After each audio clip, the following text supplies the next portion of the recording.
The question is find the 13th term in the expansion of 9x minus 1 upon 3 square root of x total raised to the power 18 where x is not equal to 0. So let's see how we are going to solve the given problem. तो चलिए शुरू करते हैं.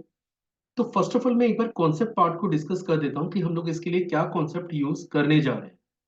देखिए अगर आपके पास एक binomial expression है which is x plus Y total raise to the power n और इनकेस अगर आप इस बाइनोमियल एक्सप्रेशन के जनरल टर्म को लिखना चाह रहे हैं तो इसका जनरल टर्म होता है विच इज और T R plus one this is equal to N C R X raise to the power n minus R into Y raise to the power R के. तो ये इस एक्सप्रेशन का general term है. पर आप देख सकते हैं कि जो क्वेश्चन आपको दे रखा है उसका डाटा थोड़ा डिफरेंट है. अगर मैं इस डाटा को नोट करूं तो that is 9x minus 1 upon 3 square root of x total raise to the power 18. ये एक्सप्रेशन आपको दे रखा है और क्वेश्चन में पूछा गया है कि आप इस एक्सप्रेशन का 13वां टर्म कैलकुलेट करिए.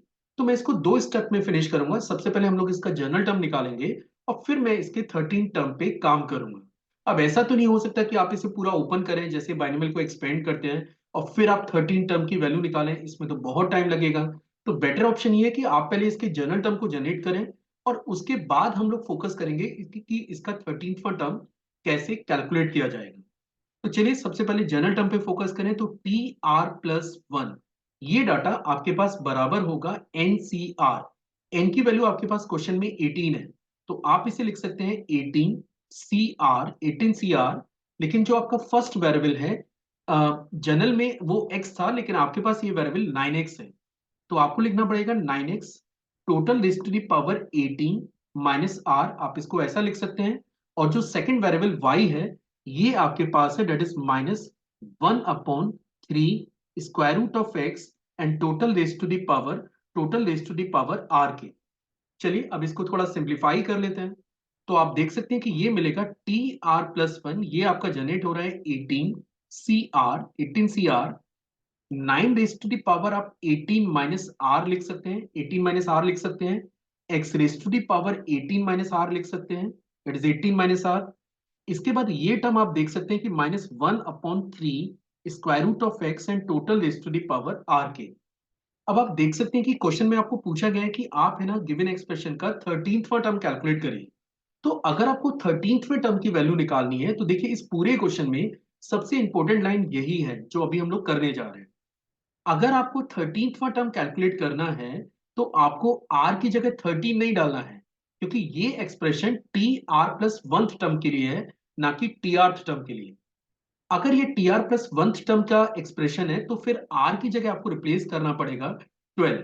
जिससे फायदा ये होगा कि ये बनेगा 12 प्लस वन जिसको आप 13वां टर्म लिख सकते हैं. तो मीन्स टी 12 प्लस वन को आप रिप्लेस करेंगे टी 13 से जो कि बनेगा 18 C12. सबसे पहले तो ये क्योंकि आर की प्लेस पे आपको 12 डालना है.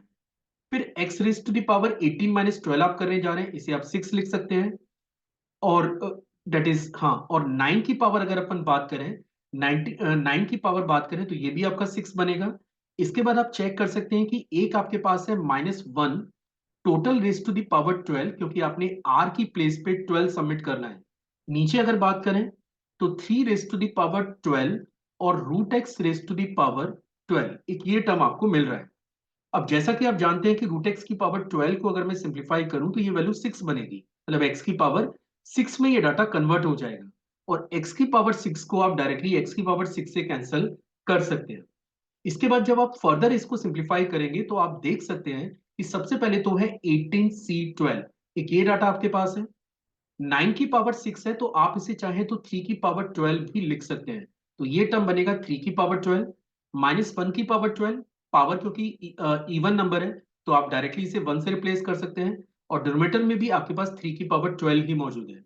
आप देख सकते हैं कि 3 की पावर 12 से 3 की पावर 12 आपका कैंसिल हो गया है और जो डाटा आपके पास बचा हुआ है your data is 18C12.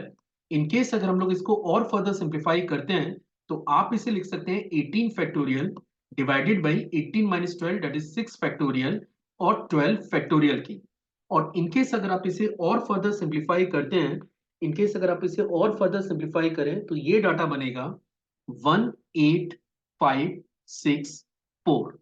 That is 18,564. And that is actually the answer for the given problem.